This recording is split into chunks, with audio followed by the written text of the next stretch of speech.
Hello everyone. In our last class we have taken the introduction of the subject. Subject का introduction हो गया था, समझ में आ गया subject किस तरह का है. Now today we are going to start a chapter related to the subject और chapter हम वो ही पढ़ेंगे जो आप पहले पढ़ के आ चुके हो, ताकि आपको related चीज़ें मिलेगी तो आप unrelated बाद में पढ़ पाओगे. तो हम जो शुरू कर रहे हैं वो chapter है law of torts, जो कि आपने पहले पढ़ चुका है सी सेट में, तो कुछ ना कुछ आइडिया होगा उससे रिलेटेड. उसी को हम यहाँ पे कंटिन्यू करेंगे. यहाँ पे चीज़ें थोड़ी अलग तरह की रहेगी. वहाँ पे आपका जो अप्रोच था वो सिर्फ एमसीक्यू बेस्ड के लिए था, तो आपको चीज़ें उस तरह से पढ़नी थी. यहाँ पे डिस्क्रिप्टिव पेपर के अकॉर्डिंग भी आपको देखना पड़ेगा what you need to write. आपको वो सब कुछ एनालाइज करना पड़ेगा. तो हम जो चैप्टर स्टार्ट कर रहे हैं सीक्वेंस के अकॉर्डिंग आपका वो है chapter number 5, law of टोर्ट्स.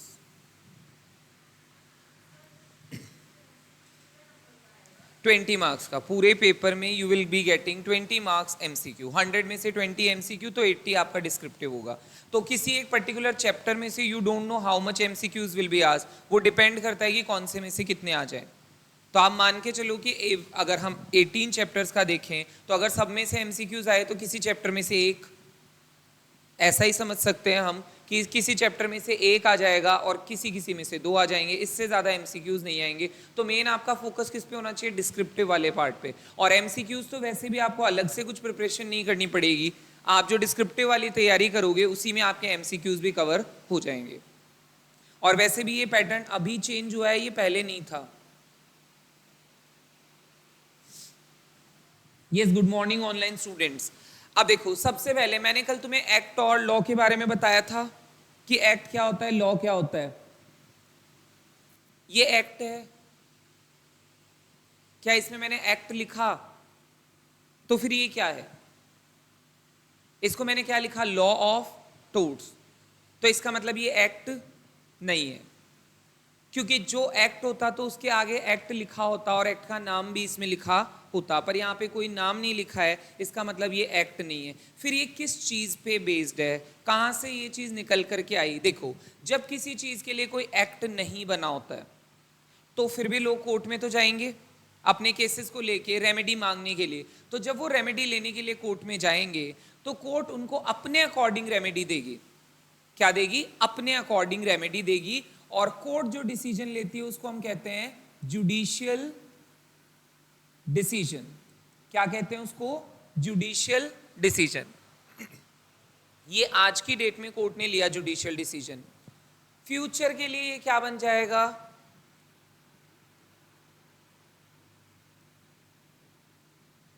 Common law. क्या बन जाएगा? Common law. मतलब आज जो चीजें कोर्ट में डिसाइड होती है वो फ्यूचर में क्या बन जाती है? कॉमन लॉ की तरह काम आने लगती है.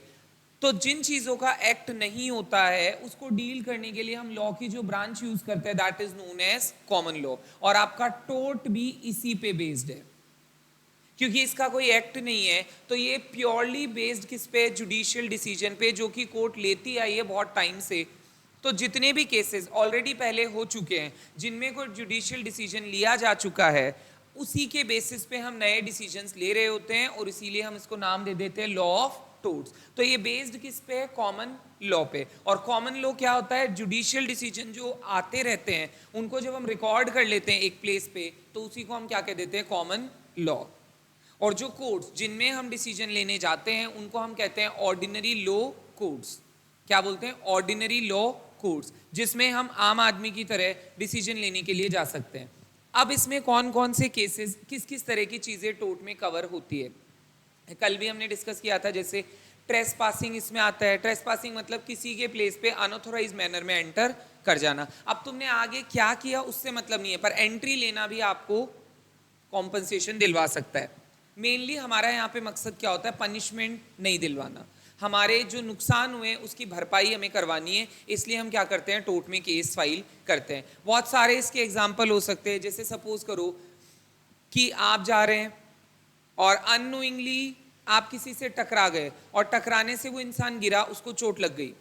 क्या यहाँ पे आपका इंटेंशन था उसको चोट पहुंचाना? नहीं, लेकिन फिर भी वो आदमी चाहे तो आपसे कॉम्पनसेशन उस चीज़ के लिए मांग सकता है। तो इसका मतलब एक चीज़ और दिमाग में आती है कि टोट में इंटेंशन गलत होना जरूरी नहीं है, कई बार अनइंटेंशनल चीज़ों के लिए भी आपको मिल जाती है रेमेडी। फिर आपने एक वर्ड वहां पे पढ़ा होगा सी सेट में भी, लिक्विडेटेड और अनलिक्विडेटेड डैमेज।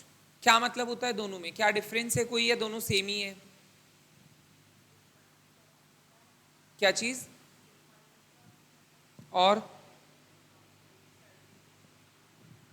ऐसा तो मैंने डिफरेंस कभी सुना नहीं है।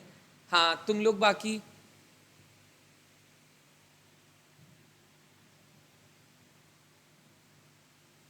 Liquidated unliquidated. अच्छा, सपोज करो, मैं एग्जांपल देता हूं, आपको समझ में आ जाएगा। जैसे सपोज करो तुम आ रहे थे, तुम मुझसे टकराए, मेरे हाथ में चाय का कप था, वो मेरे शर्ट के ऊपर गिरा, मेरा शर्ट खराब हो गया, यहाँ पे कुछ जल भी गया थोड़ा बहुत। अब मैंने तुमसे मांगे 20,000 रुपए। कितने? 20,000 फॉर दिस पर्टिकुलर थिंग। की शर्ट भी मेरा ब्रांडेड है, 5,000 का मेरा शर्ट है, प्लस ऊपर से मेरी इतनी लाखों की स्किन तुमने खराब कर दी, तो उसके लिए मैंने तुमसे क्या मांगा? 20,000। तुमने कहा कुछ नहीं, शर्ट 500 रुपए का है, और स्किन पे जो ऑइंटमेंट या किसी भी अच्छे से डॉक्टर से भी ट्रीटमेंट कराओगे तो 2-3 हज़ार रुपए से ऊपर नहीं लगेंगे। तो क्या तुम 20,000 देने के लिए तैयार हो जाओगे? नहीं ना। तो जब हम कोर्ट में जाएंगे तो क्या पहले से फिक्स है अमाउंट? नहीं, कोर्ट तय करेगा। इसी को हम कहते हैं अनलिक्विडेटेड डैमेजेस। लिक्विडेटेड मतलब जो फिक्स हो, जैसे कि कॉन्ट्रैक्ट वगैरह में होता है कि आपको पता होता है कि कितना देना है और कितना लेना है। अनलिक्विडेटेड मतलब जो फिक्स नहीं हो at the time of trial. Court में जब गए तब वो फिक्स नहीं था, और कोर्ट उसको फिक्स करेगी, एक अमाउंट डिसाइड करेगी। इसी को हम कहते हैं अनलिक्विडेटेड डैमेज। तो टोट में भी क्या होते हैं? अनलिक्विडेटेड डैमेजेस होते हैं, जिसके लिए हम मांग सकते हैं कॉम्पनसेशन, पर वो कोई फिक्स अमाउंट नहीं होता है। अदर देन दैट बहुत सारे एग्जाम्पल इसमें हो सकते हैं। जैसे मान लो टीचर ने बच्चे को डराने के लिए थप्पड़ दिखाया, बच्चा मेंटल ट्रोमा में चला गया, क्या ये टोट में कवर हो सकता है? Yes, this can be covered under टोट। ये टोट में कवर हो सकता है। इसको हम किस में लेंगे? नर्वस शॉक में। ये नर्वस शॉक में जाएगा। क्या इस चीज के लिए भी केस फाइल हो सकता है कि कोई किसी को डरा रहा है, धमका रहा है? यस, इस चीज के लिए भी फाइल हो सकता है केस। इसको हम कहते हैं असॉल्ट। क्या कहते हैं? असॉल्ट। किसी ने आपको गलत तरीके से टच किया, रूड मैनर में आपके साथ बिहेव किया, तो क्या इस पे भी केस हो सकता है? यस, इसको हम कहते हैं बैटरी। ये बहुत सारी चीजें हैं जिनके लिए हमें लगता है कि केस हो ही नहीं सकते थे, उनके लिए भी केस हो सकता है। अब जब मैंने कहा इसका कोई एक्ट नहीं है, इसका मतलब इसके कोई प्रोविजंस भी नहीं है। नहीं है ना, कोई एक्ट ही नहीं है तो प्रोविजन कैसे होंगे? फिर इसमें हम पढ़ेंगे क्या? इसमें हम पढ़ेंगे कुछ प्रिंसिपल्स, कुछ चीजें जो कोर्ट में चलती है, जिसके अकॉर्डिंग डिसीजन लिए जाते हैं, वो ही हमें यहाँ पे पढ़ने। यहाँ पे सेक्शंस में कुछ भी नहीं होगा। इसकी जो डेफिनेशन है टोट की, कि टोट क्या है, वो कहाँ दी गई है? लिमिटेशन एक्ट नाम का एक एक्ट है, उसके एक सेक्शन में इसकी डेफिनेशन डाली गई। क्योंकि इसका तो एक्ट नहीं है, इसका तो एक्ट नहीं है, तो डेफिनेशन डालते कहाँ पे? कोर्ट में थोड़े ना लिख के रखते कि आओ आओ कोर्ट में पढ़ के जाओ, टोट की डेफिनेशन ये लिखी हुई है। तो हमने इसकी डेफिनेशन कहाँ से उठाई है? लिमिटेशन एक्ट से। वो एक्ट भी आपको पढ़ना है, उसका हम बाद में डिस्कस करेंगे। अभी हम क्या बात कर रहे हैं? टोट की। तो टोट में पहली चीज तो ये समझ में आ गई कि अनलिक्विडेटेड डैमेज होता है। दूसरी चीज ये समझ में आ गई कॉमन लॉ पे बेस्ड होता है। तीसरी चीज जो बहुत इंपॉर्टेंट है वो कि इसमें सिविल केसेस ही आते हैं, क्रिमिनल केसेस नहीं आते।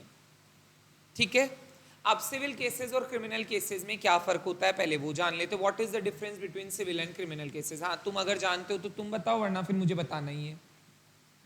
क्या कोई डिफरेंस है या दोनों सेम होते हैं? डिफरेंस तो है ना? फिर क्या डिफरेंस है? क्राइम मतलब जिसकी सर सीरीज आती है, और सिविल मतलब जिसकी कोई सीरीज नहीं आती, बकवास होते वो केसेस। ऐसा मतलब आप अगर वेब सीरीज की, सीरियल्स की बात करो तो उसमें भी तो वो क्राइम वाले ज़्यादा अच्छे, सस्पेंस, थ्रिलर, ये सब कुछ उसी में पता चलता है। तो इसका मतलब the more attractive thing is crime and the less attractive thing is civil wrong. ऐसा। तो फिर कैसे कंपेयर करोगे कि सिविल क्यों और क्रिमिनल क्यों? ऐसा कुछ नहीं है, this is completely wrong. Civil में भी पनिशमेंट मिलती है, पर हाँ उसके लिए कोई यूनिफॉर्म कोड नहीं है। मतलब जैसे हम क्रिमिनल केसेस को पनिश करने के लिए आईपीसी का यूज करते हैं, इंडियन पीनल कोड का, उसके सेक्शंस अप्लाई होते हैं। सिविल के लिए स्टेट लॉज अप्लाई होते हैं सिविल कोर्ट्स में, उसके लिए कोई यूनिफॉर्म कोड नहीं बना हुआ, पर पनिशमेंट उसमें भी होती है, जेल उसमें भी होती है। कुछ आइडिया? अच्छा, तुमने 2 वर्ड पक्का सुने होंगे, अब जो तुम पढ़ के आए हो ना सी सेट में, उसी को टेस्ट करते हैं आपकी नॉलेज को। 2 वर्ड सुने होंगे,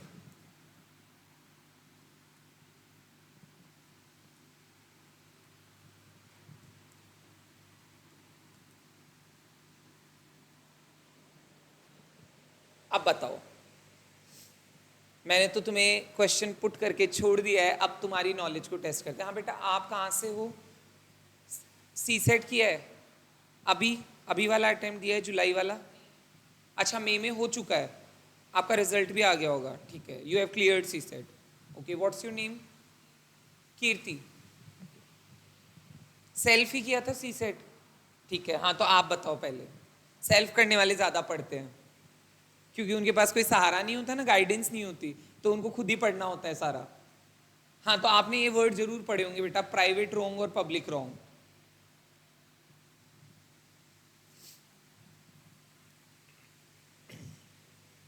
अच्छा चलो, मैं इसको थोड़ा और से,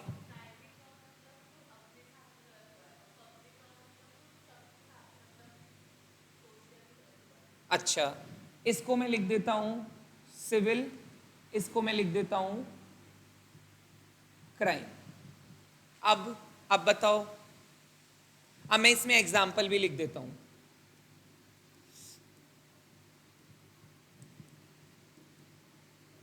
याद रखना, अभी हम टोट की बात नहीं कर रहे हैं, हम जनरल बात कर रहे हैं। अब बताओ, अब तुमने जो कहा कि प्राइवेट रॉन्ग मतलब एक पर्सन के साथ में, और पब्लिक रॉन्ग मतलब पूरी पब्लिक के साथ में, तो मर्डर तो फिर भी एक का ही हुआ है।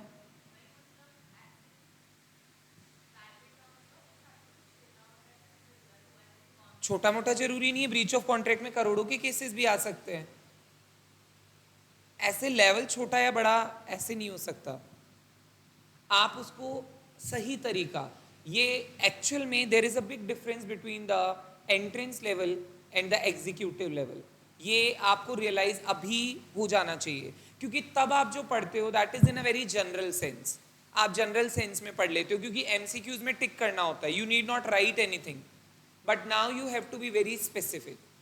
आपको बहुत स्पेसिफिक बनना पड़ेगा, हर चीज को प्रॉपर तरीके से एनालाइज करना पड़ेगा, देन आफ्टर वो ही वर्ड्स लर्न करने पड़ेंगे जो आपको एग्जाम में लिखने हैं। यहाँ पे बहुत सारी चीजें इंपैक्ट करती है एक चीज को, जैसे कि मैंने बोला ब्रीच ऑफ कॉन्ट्रैक्ट, और इधर लिया मैंने मर्डर।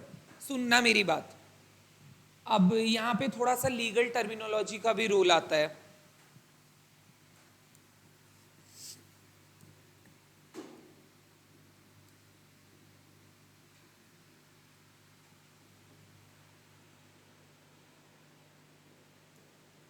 सुना है?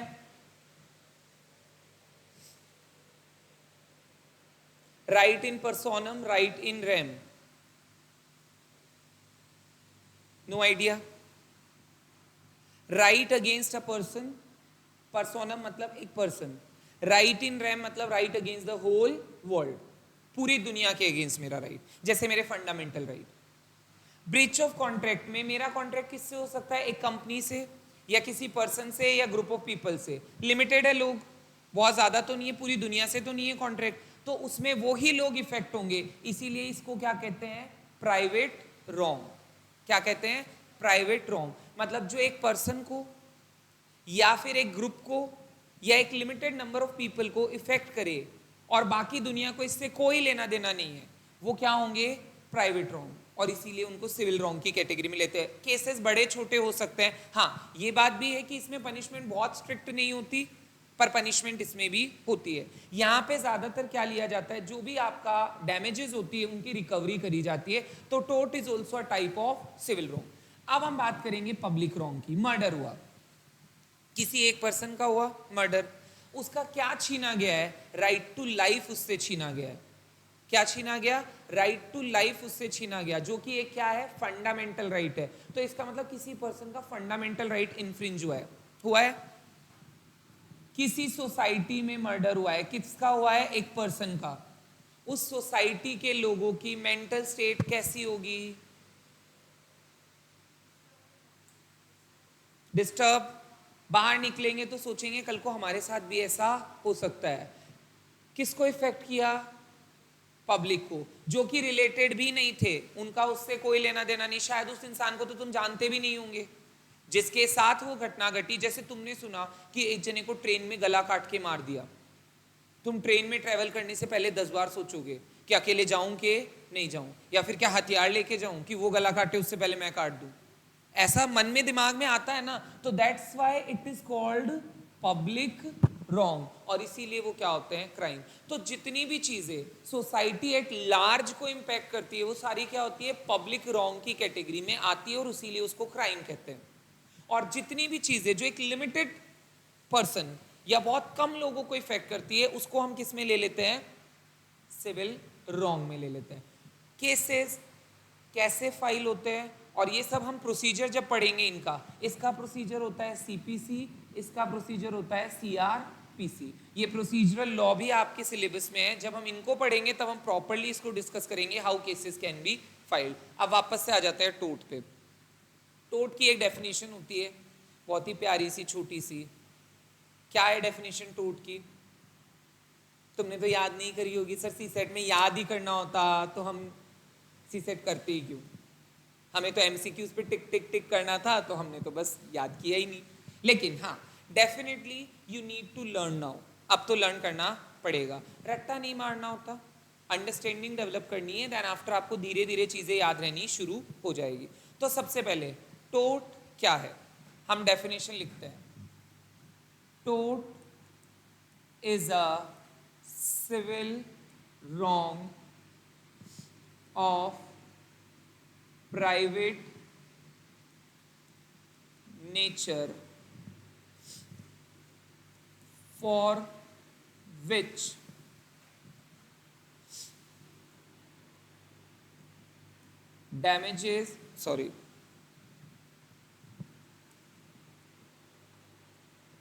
compensation for the unliquidated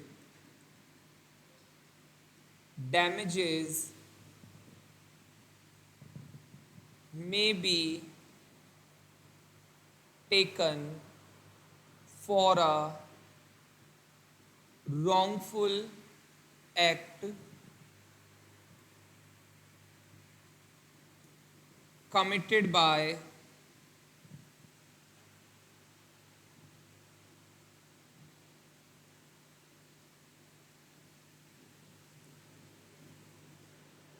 tortfeasor, wrongdoer.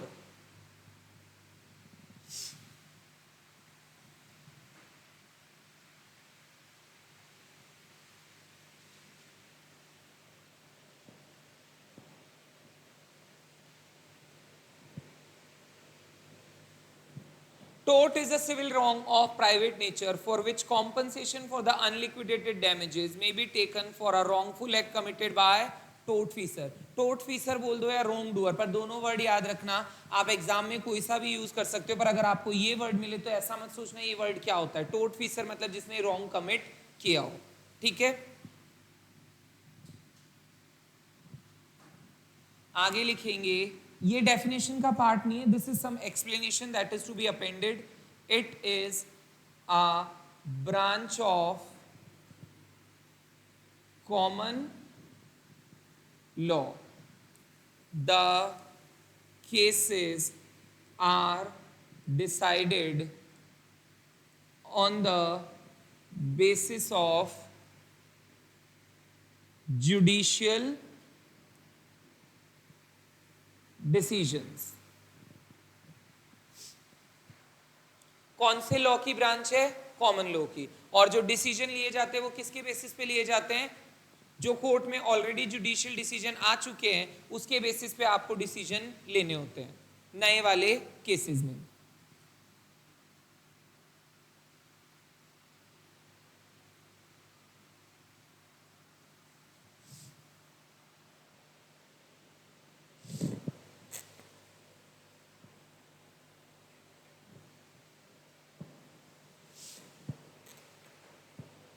Done.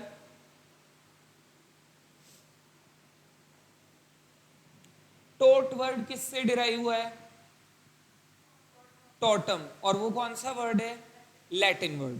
तो ये भी याद रखना है क्योंकि एमसीक्यूज अभी भी हटे नहीं है आपके साथ, तो ये चलते रहेंगे। तो आपको दो जो चीज ध्यान रखनी है वो मैं दो चीजें और बता देता हूं। टोट derived from Latin word tortum, और definition of tort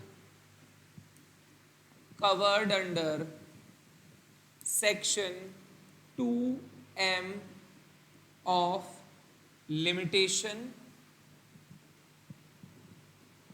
Act।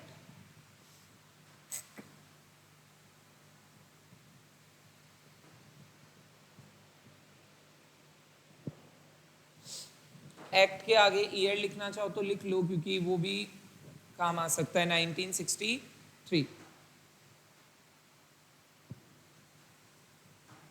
Example लिख लो। नेग्लिजेंस और trace pass. These are some of the examples of tort।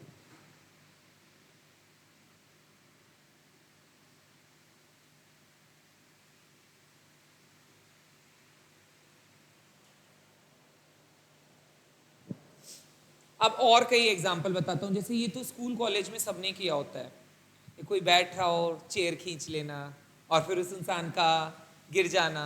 पर कभी तुमने ऐसा करते टाइम पे ये सोचा है कि उसकी हिप बोन क्रैक हो जाए या फिर उसको बहुत मेजर कोई फ्रैक्चर हो जाए? ऐसा कोई दिमाग में भी नहीं सोचता है। लेकिन अगर हो गया तो you have to pay the compensation to that person, क्योंकि तुम्हारी वजह से वो ऐसा हुआ है। तो इसका मतलब इसमें इंटेंशन होना इज नॉट रिक्वायर्ड। तो हम इसमें लास्ट में ये लाइन भी लिख लेंगे।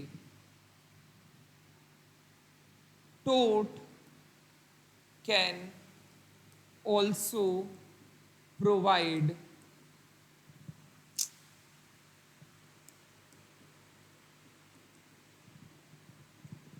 compensation if the wrong done was unintentional। जहां पे इंटेंशन नहीं था फिर भी कवर हो सकता है, उसके लिए फिर भी कॉम्पनसेशन मिल जाएगा। तो इसके लिए एक लाइन लिख सकते हो आप। नियत खराब नहीं है फिर भी नुकसान हो गया। तो आपको तब भी क्या देना पड़ेगा? कॉम्पनसेशन देना पड़ेगा। याद रखने का तरीका है कि क्या केसेस इसमें कवर हो सकते हैं। तो इंटेंशन वाले तो पक्का होंगे ही होंगे, लेकिन अनइंटेंशनल चीजें भी इसमें कवर हो सकती है क्योंकि उसमें भी टोट में कॉम्पनसेशन मिलता है। बहुत सारी चीजें आप इसमें देख सकते हो। टपली मारना जानते हो? वो ऐसे सिर पे पीछे से चलते चलते मार देते ना। और आपने सबने ब्रेन पढ़ा होगा 10th में, वो ब्रेन का स्ट्रक्चर क्या होता है। यहाँ पे स्मॉल ब्रेन है ना, उसको मेड्यूला और ये सेरेब्रम, सेरेबेलम, ये सारे स्ट्रक्चर पढ़ते हो। तो यू ऑल नो कि यहाँ पे अगर ज्यादा जोर से लग गई तो इंसान जा भी सकता है। और मान लो किसी को ज्यादा तेज लग गई या फिर नहीं भी लगी तो भी तुमने क्यों मारा? Why did you hit that person? He or she can ask compensation। लेकिन अब ये सोचो कि जैसे आप फ्रेंड्स हो, जैसे you all are friends। अब जैसे होता है ना, वो बर्थडे मनाते हैं तो बर्थडे बम्स ऐसे उछाल उछाल के मार रहे हो, तुम ये सब कर रहे हो, तो क्या इसमें भी टोर्ट में केस होगा? नहीं होगा। क्यों नहीं होगा? क्योंकि ये सारी चीजें वो है जो एक पर्सन खुद भी कर रहा होता है दूसरों के साथ में, and they are your friends. तो आप कर रहे हो तो ये सब चल रहा है आपके बीच में। जैसे आप आते ही और यार कैसे, कई बार पीछे वो कहता है यार इतनी जोर से कौन मारता है, पर वो केस थोड़ी ना फाइल कर देगा तुम पे। But whenever some unknown person is doing, या फिर विदाउट कंसेंट कोई ऐसा पर्सन कर रहा है जो तुम्हारे से उसका कोई लेना देना नहीं है, तब थोड़ी ना तुम चला लोगे। अब आपका फ्रेंड आपको आके पीछे से थप्पड़ मार रहा है तो चल जाएगा, पर कोई अननोन पर्सन आके मारेगा तो तुम पलट के नहीं मारोगे या फिर उससे कुछ कहोगे नहीं। तो इसका मतलब ये सारी घटनाएं जो एक्चुअल में फ्रेंड सर्कल में और इनमें सब में चलती है, लेकिन अगर कोई दूसरा कमिट करे तो उसके लिए फिर इसमें केस आ सकते हैं। तो जैसे टीचर का बच्चे को डराना हुआ, किसी का किसी को थप्पड़ मारना हुआ, या फिर किसी का धमकाना हुआ, ये सारे इसमें कवर हो जाएंगे। अब इसमें जो मोस्ट इंपॉर्टेंट टॉपिक पहला ही आता है, that is essential conditions for टोट। कि अगर एक केस को टोट में लाना है तो क्या असेंशियल कंडीशन उसके लिए होने चाहिए? 3 कंडीशन बहुत जरूरी है, होनी ही चाहिए, उसके बिना केस फाइल हो ही नहीं सकता। तो सबसे पहले हम लिखेंगे असेंशियल कंडीशंस फॉर टोट।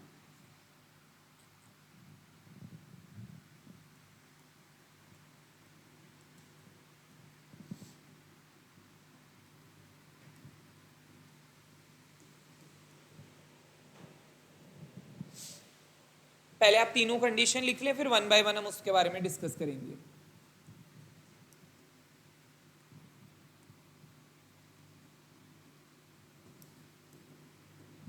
पहली है रॉन्गफुल एक्ट, दूसरी है लीगल डैमेज, और तीसरी कंडीशन है आपकी लीगल रेमेडी। अगर ये तीनों चीजें अवेलेबल है तो कभी भी टोर्ट में केस फाइल किया जा सकता है। अब देखना, एक एक करके हम इन चीजों को डिस्कस करेंगे। भाई अगर आपके साथ कुछ गलत होगा ही नहीं तो कहां से केस कर दोगे? तो इसका मतलब गलत होना जरूरी है। जरूरी इन द सेंस हमेशा नहीं, केस करने के लिए। ऐसा नहीं कह रहा कि गलत करना ही है किसी के साथ में, पर केस करने के लिए गलत होना जरूरी है। फिर उसके बाद legal damage. What do you mean by legal damage then? कि हर चीज डैमेज नहीं हो सकती। आपको तो बहुत सारी चीजें लगती होगी कि आपका कुछ डैमेज हुआ है, लेकिन वो डैमेज कोर्ट को डैमेज लगना चाहिए। क्या लगना चाहिए? कोर्ट को डैमेज लगना चाहिए। कोर्ट की नजरों में वो चीज अगर डैमेज है तभी वो क्या मानी जाएगी? Legal damage. तो नॉर्मल डैमेज को अगर लीगल बनाना है तो कोर्ट की नजरों में भी उसकी एक्सेप्टेंस होनी चाहिए। उसके बाद आ जाते हैं लीगल रेमेडी। अभी अभी मैंने क्या बताया, टोर्ट किस पे बेस्ड है? जुडिशियल डिसीजन पे, मतलब कॉमन लॉ पे। तो इसका मतलब पहले से वो मैटर कभी भी कोर्ट में आया हुआ है, रिलेटेड, उस पर डिसीजन लिया जा चुका है, तभी वो टोर्ट में आएगा। तो क्या कोई नई चीज टोर्ट में कवर नहीं हो सकती? नहीं हो सकती। फर्स्ट टाइम में नहीं हो सकती। पहले क्या होगा? एक नॉर्मल सिविल केस फाइल होगा, वो कोर्ट में चलेगा, पहली बार उसका जुडिशियल डिसीजन आए, वो रिकॉर्ड होगा, तो नेक्स्ट टाइम से वो टोर्ट में आ सकता है। और टोर्ट का स्कोप वैसे भी फिक्स्ड नहीं है। आज जितने केस आ रहे हैं कल उससे कम भी आ सकते हैं। क्यों? क्योंकि अगर किसी चीज का कोई एक्ट बन गया तो वो उसी से डील होगा, टोर्ट में कवर नहीं होगा। और अगर कोई नई चीजें हुई जो पहले से नहीं हुई थी, जिनके एक्ट नहीं बने हुए, वो टोर्ट में कवर हो जाएगी। तो इसलिए स्कोप लिमिटेड नहीं है, बढ़ता या घटता रहता है। क्लियर है? किसी भी कोर्ट में केस फाइल करने के लिए अगर आप जाएंगे तो आपको क्या कहेंगे? Who are you? आपके साथ गलत हुआ है ना, और आप केस फाइल करने जा रहे हो, तो तुम क्या हो? क्राइम में विक्टिम वर्ड यूज करते हैं, सिविल में विक्टिम नहीं, एग्रीव्ड पर्सन बोलेंगे। क्या बोलेंगे? Aggrieved person. तुम्हारे साथ गलत हुआ है, तुम दुखी हो, नहीं भी हो तो बनना पड़ेगा कोर्ट के सामने, एग्रीव्ड पर्सन। लेकिन कोर्ट के पॉइंट ऑफ व्यू से उसका नाम क्या होता है? सुना है? प्लेंटिफ। क्या वर्ड होता है? प्लेंटिफ। Why plaintiff? क्योंकि वो क्या फाइल करेगा कोर्ट में जाके? प्लेंट फाइल करेगा। क्या फाइल करेगा?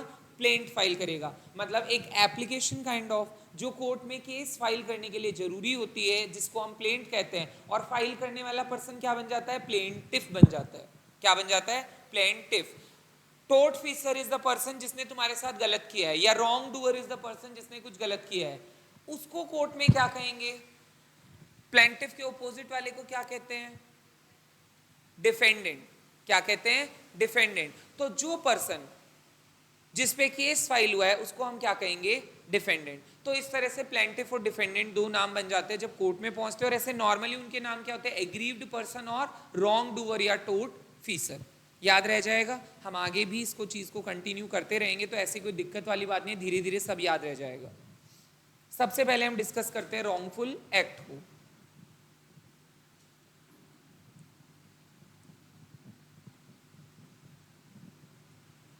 To file a case under law of tort, there must be a wrongful act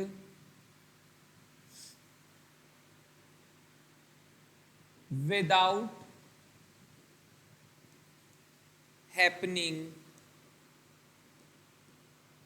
of wrong, no case can be filed in a court।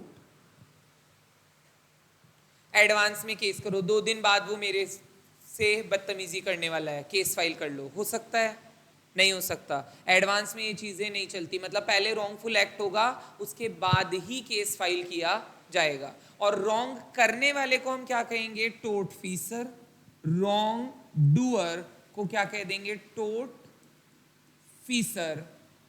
और person who suffered wrong,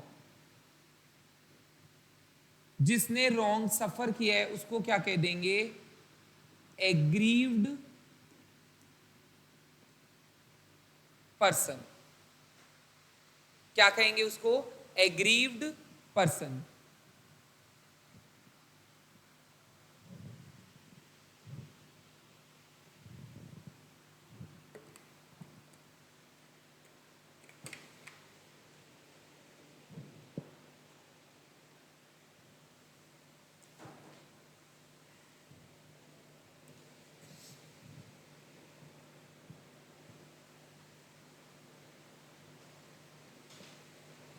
done? जितना पढ़ा है उतना सब समझ में आ रहा है, कोई दिक्कत? वैसे भी चैप्टर पढ़ा हुआ है तो थोड़ा बहुत तो रिलेट कर ही पा रहे होंगे, ऐसे भी नहीं है कि तुमने सीसेट बिना पढ़े दिया होगा, पढ़े तो थे ही ना। तो आपसे ये एक्सपेक्टेशन बहुत ज़्यादा नहीं थी मेरी कि बहुत कुछ आता होगा, लेकिन एटलीस्ट कुछ टर्म्स होती है जो आपको आनी चाहिए और आ रही है। ऐसे भी नहीं है कि बिल्कुल अनजान हो कि ऐसे हाँ कहाँ से, ये तो कभी सुना ही नहीं, ऐसा तो नहीं था बिहेवियर। तो that means you have done things, आपने पढ़ा है। हाँ, पर ये चीज़ है कि जब वहाँ पढ़ते हैं तो हमें याद नहीं करनी होती चीज़ें नॉर्मली, यहाँ पे अब आपको लर्न भी करनी पड़ेगी। और कल की क्लास में पहले मैं यही सब पूछूंगा तुमसे, पढ़ते रहना है इसीलिए, और फिर उसके बाद हम आगे कंटिन्यू करेंगे। क्लियर है यहाँ तक का? पहला पॉइंट क्लियर है, रॉन्गफुल डैमेजेस। अब दूसरा पॉइंट क्या था, सॉरी, रॉन्गफुल एक्ट, और अब है legal damages.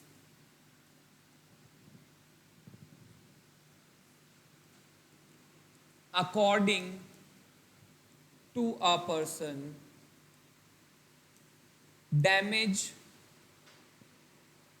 can be anything,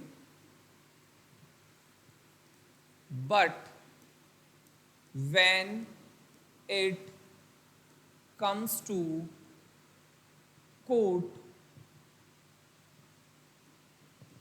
it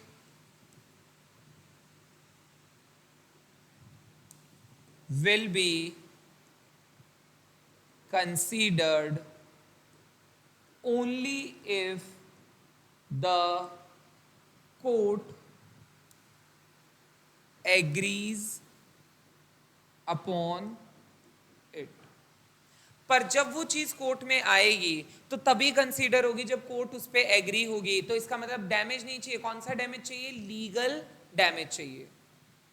court की नजरों में चीजें डैमेज होनी चाहिए। तो इसको हम और ज्यादा स्पेसिफिक बना लेते थोड़ा सा, damage in the eyes of law, उसी को क्या कहते हैं, लीगल डैमेज। उसी को क्या कहते हैं, लीगल डैमेज, जो कोर्ट की नजरों में डैमेज होता है या लॉ की नजरों में जो चीज डैमेज है उसी को हम कहेंगे लीगल डैमेज। क्लियर है? अब फिर से टेस्टिंग सी सेट में पढ़ा था, इसलिए दो तरह के डैमेज होते हैं। कौन कौन से? डी से कुछ नाम थे, कुछ लैटिन फ्रेजेस थी, अटपटे से नाम होंगे, कुछ डैमनम डैमनम करके थे ना दो डैमेज। कुछ कुछ तो याद आता है, मतलब वो थोड़ा सा शॉर्ट टर्म मेमोरी लॉस जैसा है कि कुछ याद दिलाना पड़ रहा है, जबकि अभी पेपर हुआ है, थोड़े ही दिन हुए हैं, लेकिन फिर भी नहीं होता है एकदम से क्लिक माइंड में। तो लीगल डैमेजेस कितने तरह के होते हैं? दो तरह के, डैमनम सिने इंजूरिया और इंजूरिया सिने डैमनम। दो क्लासिफिकेशन हम इसका कर सकते हैं। ये बहुत इंपॉर्टेंट भी है क्योंकि इस पे डिफरेंस भी आता है, शॉर्ट नोट भी आ सकते हैं और आपको एमसीक्यूज में भी ये चीजें पूछी जा सकती है। डैमनम सिने इंजूरिया का क्या मतलब होता है? डैमेज विदाउट इंजरी, और इंजूरिया सिने डैमनम मतलब इंजरी विदाउट डैमेज। कौन सी चीज को हम टोट में कवर करते हैं और कौन सी को कवर नहीं करते हैं?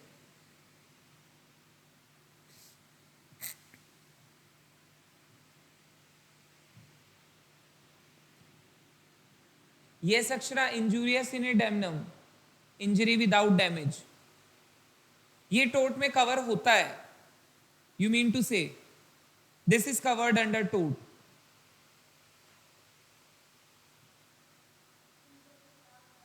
कवर है, और डैमेज विदाउट इंजरी कवर नहीं होता, यही मतलब हुआ। अच्छा, डैमेज विदाउट इंजरी का एग्जांपल मैं बताता हूँ। जैसे सपोज करो, मैं पहले एक एग्जांपल देता हूँ, तुम खुद सोच के बताना क्या ये चीज टोट में कवर होगी या नहीं होगी। जैसे कि सपोज करो एक बहुत बड़ा सा कोई रेस्टोरेंट चल रहा है किसी एक एरिया में, मैं भी बिजनेस करने वाला हूँ, तो मुझे लगा यार ये रेस्टोरेंट इतना पॉपुलर है, why not open a restaurant near by.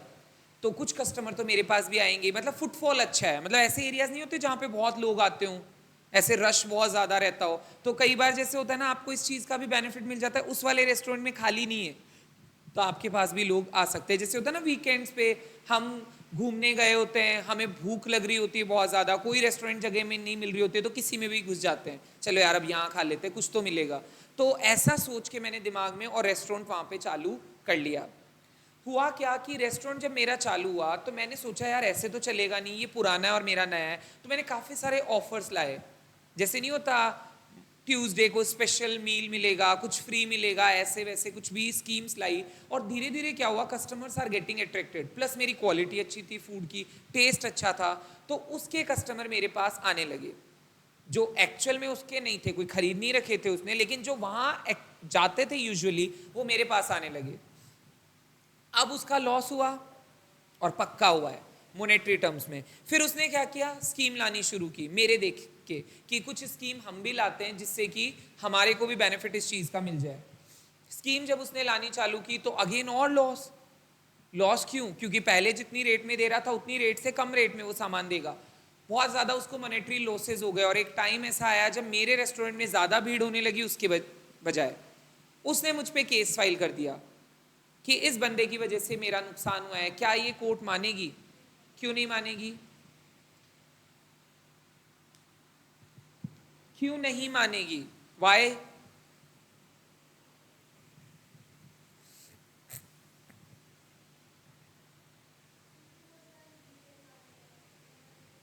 Fundamental right है। कौन सा? Freedom of trade and occupation, article 19 में कवर्ड है। हमारा फंडामेंटल राइट कोई भी इन्फ्रिंज नहीं कर सकता। और कंपटीशन आएगा जब तक मोनोपोली क्रिएटेड नहीं है। मोनोपोली समझते हो ना, जब मोनोपोली होती है तो वो अकेला ही कर सकता है वो काम, दूसरा नहीं कर सकता। लेकिन अगर मोनोपोली नहीं है तो you have to face the competition that is arising in the market. तो आप अगर कंपटीशन से बचना चाहते हो तो ये पॉसिबल ही नहीं है, क्योंकि मार्केट में दूसरे लोग भी वो काम करेंगे। हाँ, यहाँ पे अगर उसने अनएथिकल मीन्स अपनाए होते, तुम्हारे रेस्टोरेंट का नाम खराब किया होता, गलत तरीके से अपने पास कस्टमर बुलाए होते, तो फिर भी केस हो जाता। लेकिन अगर उसने सब कुछ सही किया है तो वो कोई केस फाइल नहीं कर सकता, ये केस कोर्ट में नहीं आएगा, इसको कोर्ट में कवर नहीं करते हैं। दूसरा एग्जाम्पल, जैसे सपोज करो कि तुम मेरे घर में अनऑथोराइज्ड मैनर में घुसे, मैंने जब तुमसे कारण पूछा, you were having no reason to come to my house, I filed a case against you, क्या ये टोट में कवर हो जाएगा? पर नुकसान क्या हुआ है तुम्हारा? वो घर में खाली एंटर ही तो हुआ था, वो खाली एंटर हुआ है, तो डैमेज तो ऐसा हुआ ही नहीं तुम्हारा। कौन सा तुम्हें सिर फोड़ दिया तुम्हारा, या तुम्हारे घर का गेट तोड़ दिया, कुछ भी तो नुकसान नहीं पहुंचाया, फिर किस बात का केस?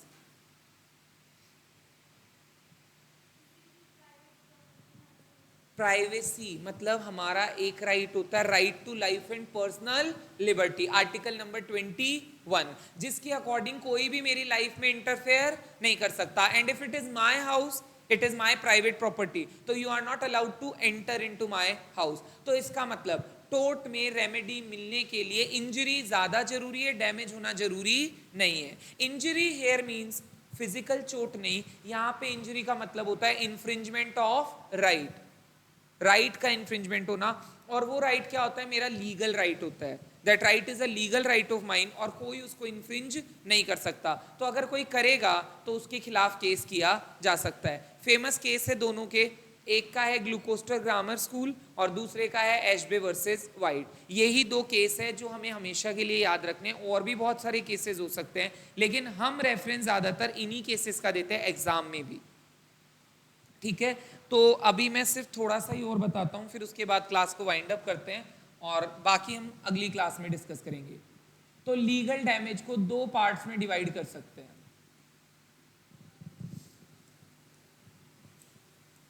डैमनम सिने इंजूरिया और इंजूरिया सिने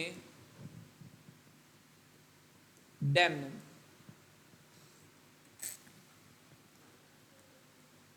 डैमेज विदाउट इंजरी, और यहां पे इंजरी विदाउट डैमेज। एक लाइन नीचे लिख लेना, injury here does not refer to any physical injury but refers to infringement of right। यहां पे इंजरी का मतलब कोई फिजिकल इंजरी नहीं होता है, यहां पे इंजरी का मतलब क्या होता है? Infringement of right. इसके बारे में जो केस है और जो भी चीजें हैं वो हम कल की क्लास में डिस्कस करेंगे। ठीक है, यहां तक का समझ में आ गया? एक बार रिकॉल कर लेते हैं। सबसे पहले व्हाट इज टोट? It is a civil wrong of private nature for which unliquidated damages can be claimed from the court. किस पे बेस्ड होता है? कॉमन लॉ पे। कॉमन लॉ क्या होता है? जो भी जुडिशियल डिसीजन कोर्ट में लिए जाते हैं उसको हम फ्यूचर में भी यूज कर सकते हैं। टोट किससे डिराइव हुआ है? टोटम वर्ड से, जो कि क्या है? एक लैटिन वर्ड है।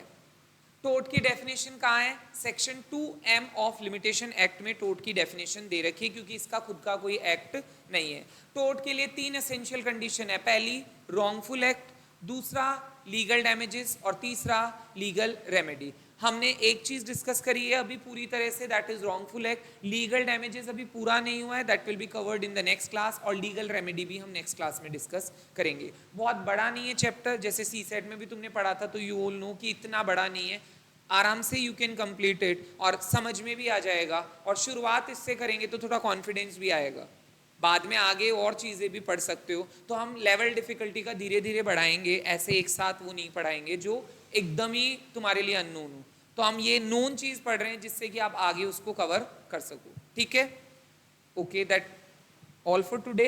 अगली क्लास में हम आगे का डिस्कस करेंगे।